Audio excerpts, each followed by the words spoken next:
Boa noite, meus irmãos, que Deus esteja conosco. Na realidade, o livro de hoje é o Caminho, Verdade e Vida, não é o Consolador. Mas todo livro é consolador.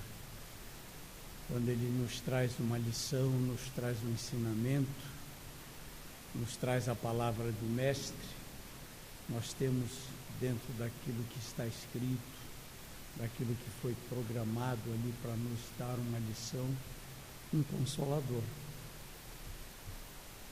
E muitas vezes acerta o caminho que a gente precisa para abrir uma porta, para nos encaminhar e fazer com que nós consigamos vencer algumas etapas da nossa existência.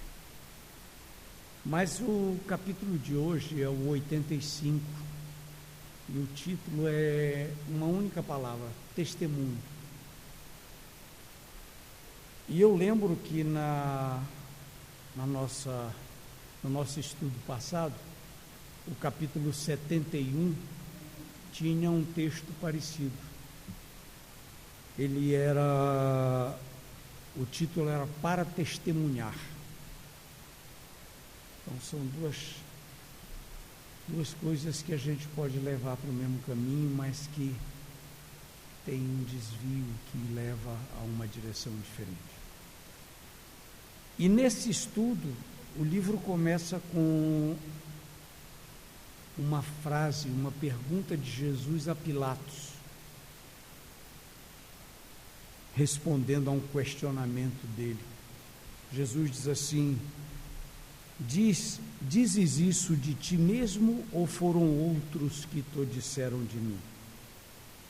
Jesus fez essa pergunta quando Pilatos, ao adentrar na audiência pública em que ele estava praticamente julgando a Jesus e já se preparando para entregá-lo aos judeus para ser crucificado. E na hora que Jesus entra, Pilatos pergunta a Jesus: Tu és o rei dos judeus? E Jesus responde: Tu dizes isso de ti mesmo ou disseram-te outros de mim?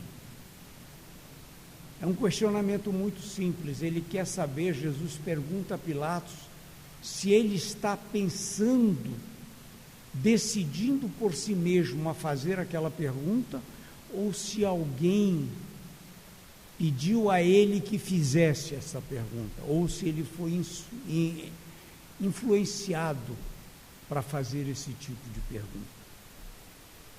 E Pilatos responde com outra pergunta: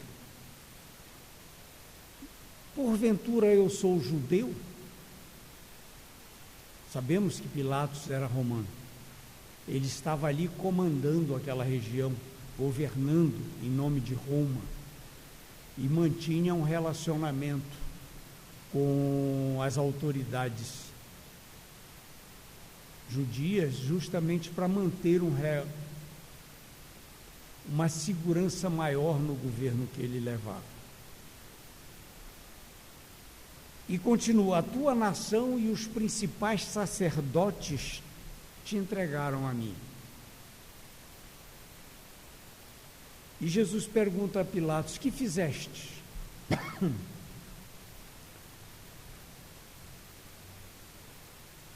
E Jesus responde: meu reino não é deste mundo. Se o meu reino fosse deste mundo, os meus servos pelejariam por mim, a fim de dar testemunho da verdade. Olha a palavra testemunho aparecendo aí. Os servos dariam testemunho da verdade. Mas agora o meu reino não é daqui. Aí Pilatos insiste: então tu és rei? E Jesus responde: tu dizes, eu sou o rei. Eu para isso nasci e para isso vim ao mundo, a fim de dar testemunho da verdade. E todo aquele que é da verdade ouve a minha voz. Vocês veem, é uma conversa em que um inquiridor está tentando tirar daquele que ele vai condenar à morte uma informação que é o âmago de tudo aquilo que está provocando a vinda do Cristo até a presença dele. Porque os sacerdotes judeus diziam a Pilatos que Jesus se dizia rei e que provavelmente queria tomar o poder naquela região, aquela coisa toda. E isso Pilatos não permitiria. Mas ele sentiu naquele homem que não era isso. E as respostas de Jesus foram muito certas. Eu sou rei, mas o meu reino não é deste mundo. Porque o reino do Cristo era o reino do Espírito. Não era o reino material, não era o reino da terra. Mas se nós pegarmos essa resposta do Cristo, ou melhor, a pergunta dele a Pilatos, tu dizes isso por ti ou alguém te pediu para que tu me questionasses a respeito? E a trouxermos para nós, trouxermos essa pergunta para aquilo que nós somos, para aquilo que nós fazemos, nós vamos compreender um pouco mais, principalmente se a colocarmos dentro da prática religiosa que nós temos, do entendimento filosófico, da doutrina espírita, de tudo aquilo que nós aprendemos e estudamos.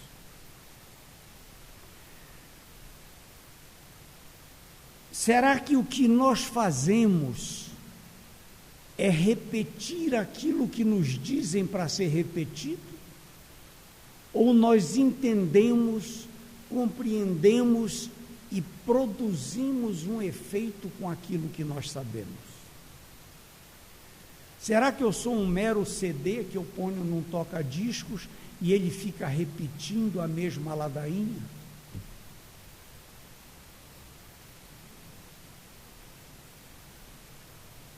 As grandes religiões, elas se baseiam em assertivas próprias, criadas dentro daquilo que eles chamam de dogmas.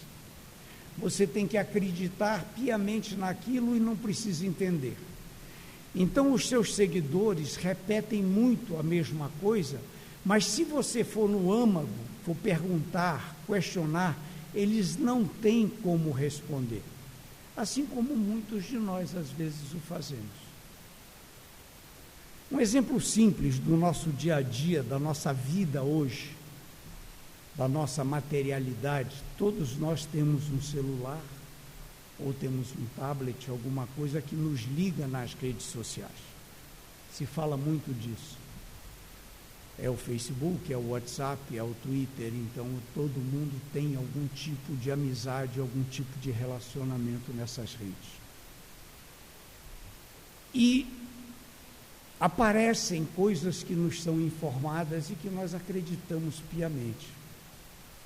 O exemplo que eu cito foi que hoje, por exemplo, um amigo meu me mandou uma informação, pedindo que eu transmitisse para todo o meu grupo, que um Fiat tal foi roubado e dentro do Fiat tinha um bebê de 2 meses e tinha o endereço na cidade que eu nasci, em Belém do Pará, o telefone para contato, essa coisa toda.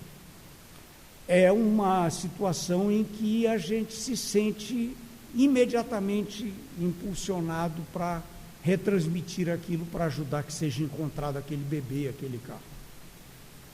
Mas eu normalmente pesquiso antes de transmitir qualquer coisa que me mandam. E na pesquisa descobri que era uma notícia de 2014, falsa, que alguém tinha colocado na internet para criar mais e mais transtornos a outras pessoas. E esse meu amigo estava transmitindo como se aquilo tivesse acontecido 6 horas atrás. Ou seja, ele foi impulsionado por uma emoção, mas ele disse o que os outros disseram para ele dizer. Aí mandei uma mensagem para ele. estás enganado, isso aí foi de 2014, papapá, ele me agradeceu, inclusive me telefonou depois. A mesma coisa com a religião, com a doutrina, com a informação que vem para nós. Eu não tenho que absorver de uma vez aquilo que me é dito. Porque em algum momento pode vir alguma coisa errada. Ah, mas o Espírito incorporou lá dentro no trabalho e disse isso. E nós comprovamos aquilo de que forma? Como houve a comprovação de que aquele espírito que estava nos informando não era um espírito brincalhão, alguém que queria criar uma distorção na informação, vestindo aquela informação de uma roupagem muito bonita, muito culta, e que nos faria caminhar naquela direção. Então, mesmo em casos de doutrina, de religião, temos que ter cuidado com aquilo que ouvimos. E aí vem a pergunta de Jesus: tu estás falando isso porque tu entendestes ou porque alguém veio no teu ouvido e disse, fala assim? Mostrando que nós precisamos, de uma forma muito segura, entender, compreender, participar daquilo que se projeta na nossa vida. Eu sou responsável por tudo que acontece comigo. Cada um de nós é responsável por aquilo que acontece consigo. E se eu quero que aconteçam coisas boas, eu tenho necessariamente que compreender o que eu estou fazendo. Eu não posso simplesmente sair correndo disparado para fazer alguma coisa, porque alguém disse que eu tinha que disparar. Eu tenho que entender para poder viver. É o grande estudo da noite, é esse. É a compreensão que nós precisamos ter. Quando nós vemos nos livros de Kardec que o Espiritismo é a fé raciocinada, é porque nós temos que ter lógica naquilo que nós estamos fazendo. Ah, mas eu estou seguindo alguém que é fantástico. Ele é chamado de o rei dos filósofos. Ele é chamado de mestre. Se ele pode ser mestre. Mas ele pode, num caminho de conhecimento, ter desvirtuado para uma necessidade pessoal dele. Quando nós chegamos aqui e dizemos, os livros santos, que a gente chama de santos, a Bíblia, o Velho Testamento, o Novo Testamento, tem milhares de informações colocadas por seres humanos, é porque ele foi escrito por seres humanos. Não foi Deus que desceu e incorporou em alguém e que escreveu o livro. Não houve essa participação. A informação divina estava em cada um de nós, que durante anos e anos foram juntando essas informações e foram guardando em pedaços de papiro. Umas em hebraico, outras em egípcio, em hieróglifos, em todo tipo de linguagem que existia naquela época. Depois alguém se preocupou em juntar aquilo tudo e transformar num livro. E compilou. E depois aquilo precisava ser transmitido a outras pessoas. E uma pessoa só passando a fazer aquilo manualmente não tinha condições de produzir muito. E vários foram colocados ali para que aquilo fosse copiado. Agora, prestem bem atenção numa coisa. As pessoas que sentavam naquelas mesas para copiar o livro tinham os seus interesses, tinham a sua formação pessoal, tinham o seu entendimento, tinham a sua maneira de ver a vida. E na hora que ele estava copiando, ele achava uma palavra e dizia assim, mas essa palavra aqui não combina com o que eu estou escrevendo. eu vou mudar para a palavra tal. Aí ele colocava uma outra. Só que uma palavra em hebraico, ela significava muitas coisas, não era uma coisa só. E com isso, quando vinham outras traduções, novas direções eram dadas àquele texto. As informações religiosas que eram trazidas naquela época também influenciavam muito tudo aquilo que era escrito. Todas aquelas informações que nós precisamos entender e compreender são históricas. Eu não posso seguir ipsilítere o que está dentro daquele livro, mas nós temos dezenas, centenas, milhares de irmãos nossos que decoram textos. Eles decoram salmos, eles decoram tudo aquilo que está no livro e citam aquilo com uma propriedade tão grande que tem plena certeza que aquilo é o correto. Que Adão e Eva existiu, que Noé fez a arca, que colocou um casal de cada animal lá dentro, que o mundo foi feito em 7 dias. Como? São pessoas que se bitolaram porque foram ensinadas desde pequeno. Fazemos um parêntese e entramos numa outra linha. Os muçulmanos têm que ler o Alcorão de ponta a ponta. E quando eles querem melhorar cada vez mais, eles decoram o livro inteiro.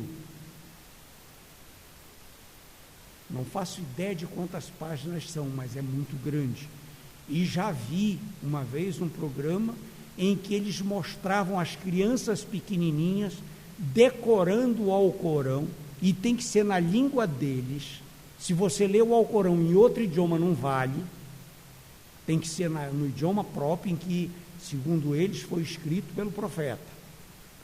E tem uma disputa entre essas crianças para cantar o Alcorão inteirinho. E aquilo bitola a pessoa, porque ele vive em função daquilo que ele aprendeu dentro de um livro que foi escrito há centenas de anos atrás. Uma outra situação de vida, uma outra situação de evolução do ser humano, uma evolução diferente do próprio espírito que vive em nós. Por isso o espiritismo é dinâmico. Nós temos os livros básicos, sim, mas o Kardec mesmo diz, par e passo com a ciência. Conforme a ciência evolui, nós evoluímos os conceitos da doutrina espírita. Nós a praticamos de uma outra forma, porque dentro do conceito de modernidade, o conceito evolutivo que nós temos do planeta, do universo como um todo, nós temos que também evoluir. Espiritualmente, nós temos que evoluir. Religiosamente, nós temos que evoluir espiritualmente. Nós não podemos permanecer na época em que o mundo foi criado. E nenhum de nós permanece. Então, o tema do nosso estudo de hoje, testemunho, é eu testemunhar que eu aprendi. O testemunho não é eu testemunhar para alguém o que possa ter acontecido. É eu dar testemunho de que eu aprendi, de que eu sei, de que eu entendi o que está se passando comigo, e que quando eu abro a boca para falar com alguém sobre o assunto, eu ajo com conhecimento, e não porque alguém me disse. Alguém está me dizendo, mas não, porque o fulano disse que é isso. Não, Kardec escreveu, é o certo. Não, nós temos que, o Kardec escreveu, como é que ele escreveu? Escreveu assim, assim, assim, assim. Como nós estamos hoje? Estamos assim, assim, assim, assim. Que parte evoluiu? Desta e desta forma. Como mudou a tradução do livro?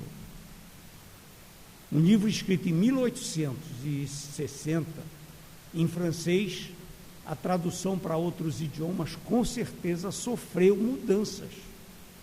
E sofreu também mudanças em função da época em que foi traduzido. E sofreu mudanças a cada vez que uma nova edição vem sendo colocada à venda. Agora, a essência, a base de tudo está ali. Por isso são chamados de livros básicos. Os livros cristãos são básicos. Velho Testamento, eu leio a história. O Abrão foi assim, o fulano foi assim, aquele casou assim, teve tantos filhos. É uma história. Eu estou sabendo o meu passado. Mas vocês vão notar que ali, Deus é mau. Deus castiga, Ele toca fogo nas coisas, Ele faz isso, faz aquilo, Ele pune. E hoje nós sabemos que isso não é real, porque Deus é amor. Deus é um pai querido. Ele vê a gente sofrer, mas Ele diz assim, foi você que cavou. Aí Ele faz assim, dá a pá para você tirar a terra, botar no caminho e subindo, fazer a escadinha para sair. Ele não vai lá enfiar você com o pé para baixo, vai mais para baixo, tem que sofrer, mas não é assim. E a doutrina espírita nos mostra isso. Se eu vou melhorando o meu comportamento, eu tenho naturalmente premissas de melhorar a minha própria vida. Porque Deus me dá essa condição. Eu começo a entender tudo que eu fiz de errado em vidas passadas, começo a entender as minhas distorções de vida hoje e começo a buscar uma melhora até o final, até o meu desencarne. E isso provoca em minha volta uma projeção de energia boa, que me ajuda, faz com que eu me sinta cada vez melhor, faz com que eu me sinta amparado, faz com que às vezes até aquilo que eu deveria sofrer seja minimizado.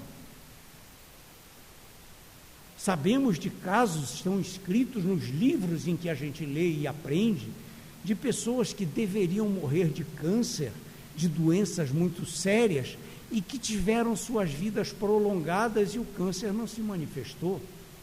Porque eles mudaram o seu tipo de comportamento, mudaram a forma como viviam, mudaram o seu entendimento para melhorar a sua condição espiritual. Com isso, o que poderia lhe provocar dores e sofrimentos foi minimizado. Isso nos é dado por Deus. Nós não temos um destino. Aquele em que você diz assim, você vai nascer, viver, vai sofrer uma doença tal, vai sofrer um acidente, ficar paraplégico. Não. Porque eu tenho um livre-arbítrio. Deus me deu essa chance. Ele sabe o que eu vou fazer. Não tenha dúvida que Ele sabe. Mas eu tenho minhas decisões. Está um trânsito esquisito no eixo monumental, eu não vou atravessar a rua por aqui, eu vou por baixo. Porque se eu for por cima, eu estou cavando um atropelamento. É o meu livre-arbítrio. Se eu for me meter em tal ambiente, eu estou cavando uma energia negativa para cima de mim. Eu estou atraindo espíritos que podem distorcer as minhas intenções, fazer com que o meu pensamento se distorça. E como eu não os vejo, eu posso pensar que esses pensamentos são meus. E a partir daí, ir para lugares diferentes onde eu não deveria estar nem ir. Então eu tenho que entender e viver no entendimento. E nesse viver, eu dou testemunho daquilo que é o certo. Porque Jesus disse, em verdade, toda vez ele dizia, em verdade vos digo. Para que ficasse bem patente que aquilo que ele estava dizendo era verdade. Ele testemunhava por ele. Ele testemunhava aquilo que ele era. E ele era aceito. Só que em volta dele existia muita coisa chamada ciúmes, medo de coisas que eram criadas para dominar o povo. Aqueles sacerdotes se faziam de pseudos representantes de Deus e, através desse poder, eles dominavam todo mundo que estava ali indo em direção a eles. Eles determinavam comportamentos. Você tem que entrar no templo, rezar desta forma, fazer assim, fazer assado. E eram os rituais constantes. E se a pessoa não fizesse aquilo, os outros do grupo o viam com maus olhos. Enxergavam nele alguém que não seguia as regras impostas pelos sacerdotes. E Deus não nos deu esse tipo de regras. Jesus não ensinou isso para nós. Jesus não chegou na terra dizendo que ele ia fundar a religião tal, a religião essa e aquela. Ele não deu nomes. Ele veio mostrar uma outra face de Deus. Ele pegou Deus, que naquele tempo era um ser que era usado para guerrear, para isso, até hoje ainda usam, né? Tem muito grupo aí que não, vamos rezar para Deus para que Ele nos dê a vitória, os nossos exércitos matem todo mundo, e a gente está vendo muita gente morrer ainda hoje em dia. Mas Jesus, quando veio, Ele transformou todo esse posicionamento que era trazido por esses sacerdotes daquela época, mostrando que Deus era amor, era perdão, é amor, é perdão. É o Pai amantíssimo. E isso mudava todo o conceito que eles tinham e colocava em xeque aquilo que eles pregavam. Fez com que eles se tornassem os inimigos, aqueles que queriam que aquele homem santo desaparecesse. E fizeram tanta coisa que acabaram conseguindo. Só que Jesus sabia que isso ia acontecer. E ele caminhou com tranquilidade para todo aquele sofrimento, para nos exemplificar do amor. E um exemplo muito importante, um exemplo de que a dor e o sofrimento só elevam. Porque ele não sofreu à toa. Ele nos serviu de exemplo para muitas coisas que nós sofremos hoje. Será que nós hoje aguentaríamos aquele sofrimento pelo qual ele passou? E o sofrimento maior dele não foi a crucificação, não foram as agressões, foi aquele espírito altamente iluminado, o espírito mais iluminado que existe nessa área universal. Entrar num corpo humano,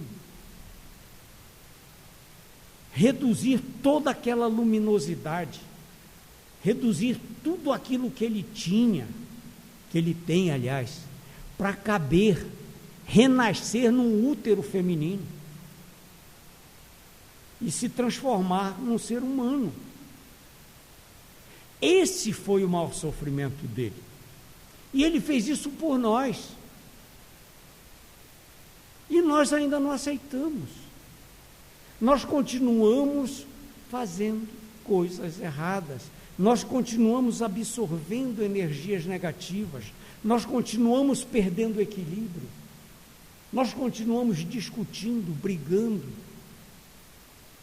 Nós continuamos muitas vezes extravasando coisas que não são necessárias, que criam energias muito ruins em nossa volta.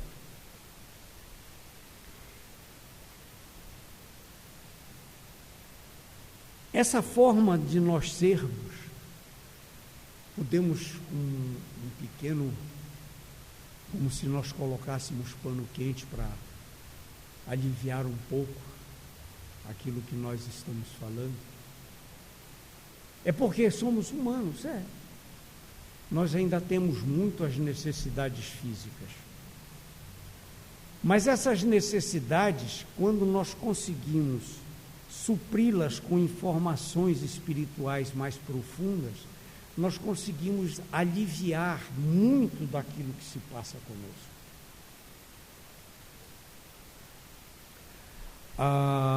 Tenho muito falado sobre coisas que acontecem, principalmente conosco, porque fica mais fácil de exemplificar do que pegar exemplos que aparecem em qualquer outro lugar.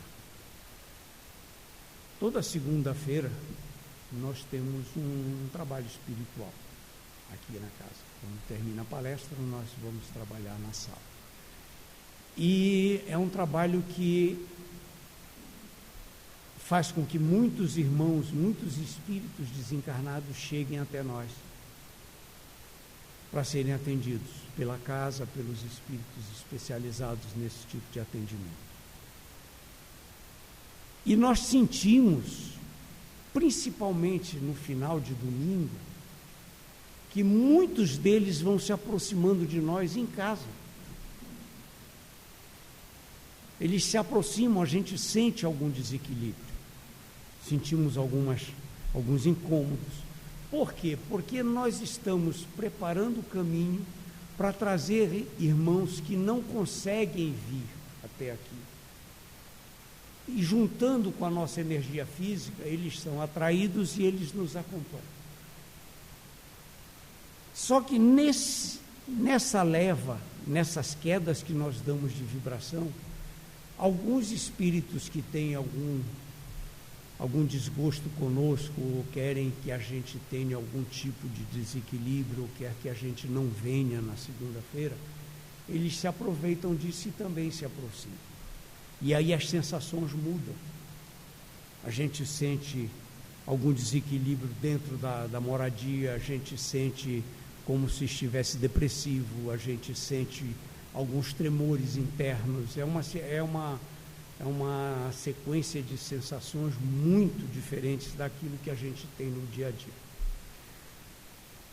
E muitas vezes a gente não consegue, por causa da nossa natureza humana, chegar a um ponto de equilíbrio para que isso a gente fique mais fortalecido e equilibrado.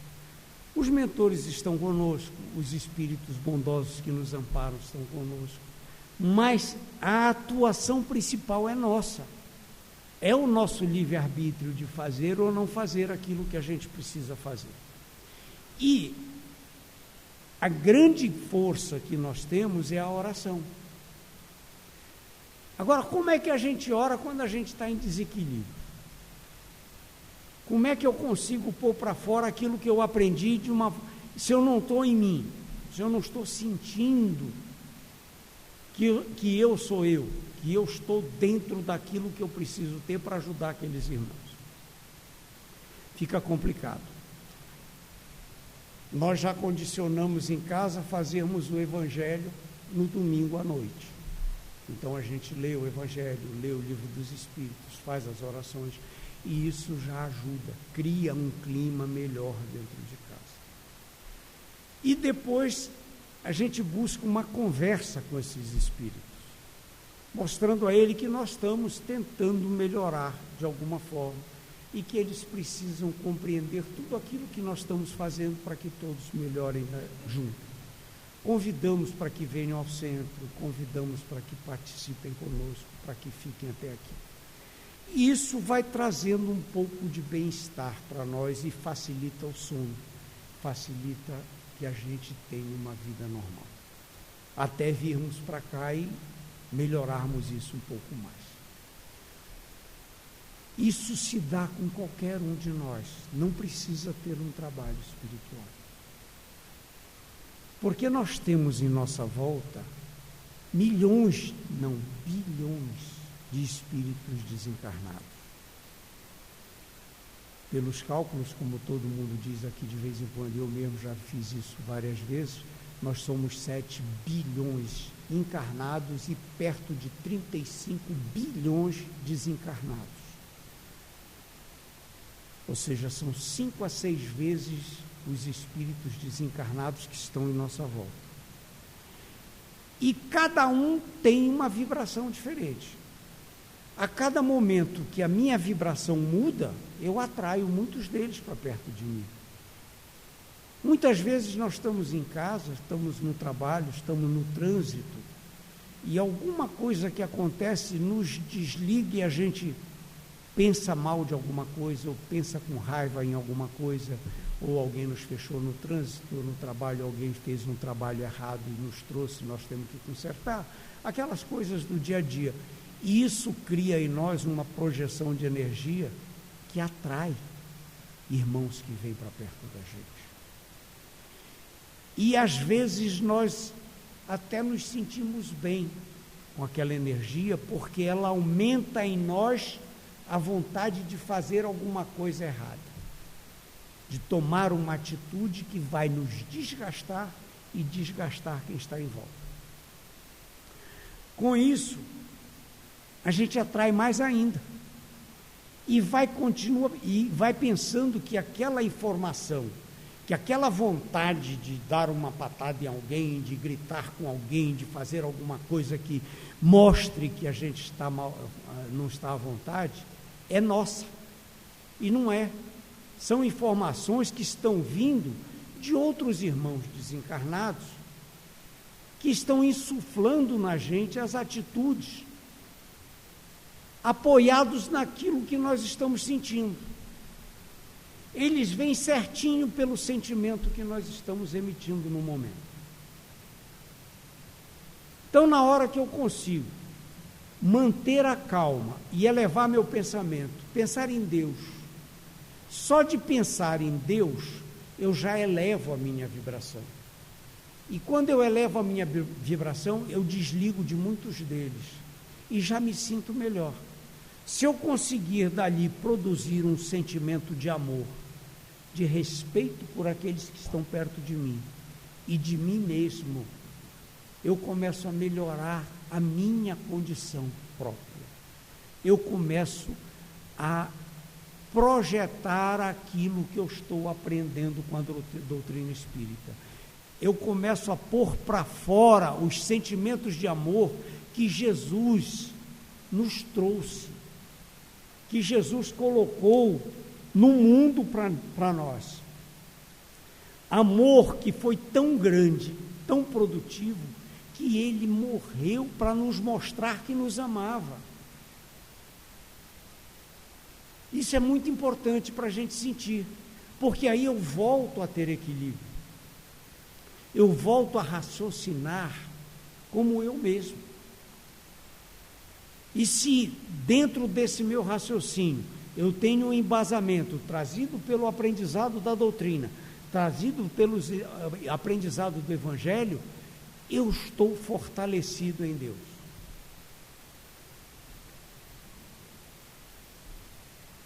Então, meus irmãos, se nós recorrermos, como diz aqui no estudo, ao patrimônio alheio, tentar buscar nas frases prontas aquilo que nós queremos, nós não estamos produzindo nada. É bonito, né? Nós temos amigos que todo dia escrevem alguma coisa na internet, tem o bom dia, o boa noite, e dentro tem um pensamento do Gandhi, da Madre Teresa de Calcutá, do Papa Francisco. São coisas lindas, são frases bonitas, a gente lê, se sente bem até lendo aquele negócio. Mas aquela frase não partiu da gente, não partiu daquele que escreveu. Ele leu, achou bonitinho, botou para todo mundo do grupo dele. Se eu escrever alguma coisa que parta do meu coração, aquele sentimento vai se projetar muito mais em quem lê do que aquelas frases prontas. Porque ele vai saber que quem escreveu fui eu. Então eu escrevo alguma coisa e assino. Boto o meu nome embaixo da frase. Fui eu que fiz. Eu não copiei de ninguém. Eu aprendi isso lendo o Evangelho. Eu aprendi isso estudando a doutrina espírita. Eu aprendi isso praticando o amor. Aí eu coloco uma bela frase e assino.